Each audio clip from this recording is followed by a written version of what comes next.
Yo mga idol, kumusta? Mandrig mga sports, tabi nga pala. Ating pag-usapan, breaking news, Coaching Yao nagalit, mabigat na sinabi at Justin Brownlee may gustong patunayan. So nakakatapos lamang po sa laban ng Barangay Ginebra laban sa ukunan ng Rin Ocean. Opening quarter pa lamang po, matining laban na nga rin ang nakakarap ng ating Barangay Ginebra.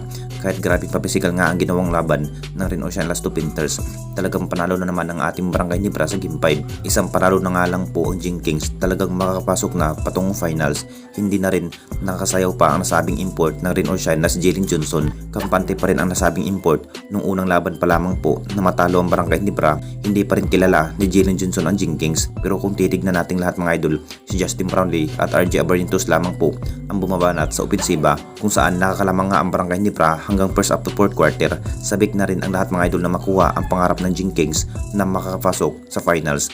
May chance na pa rin na makuha ang kampyonato kung madidipinsahan ang kanilang series. Mas kinakailangan pa rin na matalo dito ang Rin Ocean Last 2 Painters mga idol.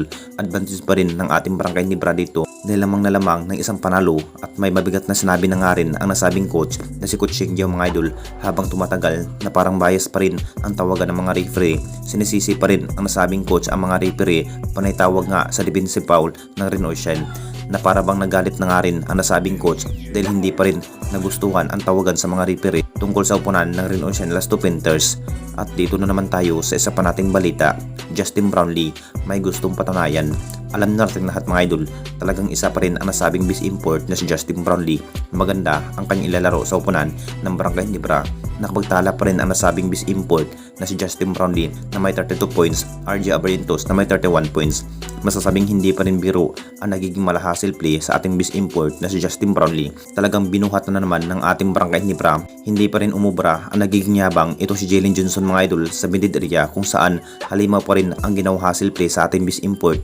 Tagumpay na naman ang naging sistema ng Jing Kings na si RJ Abarrientos lamang po at Justin Brownlee ang bumubuhat sa opensiba. Panay pasok pa rin ang bawat outside shooting itong si RJ Abarrientos, kung saan maganda ang kanilang pagkukumbinasyon sa ating best import na si Justin Brownlee.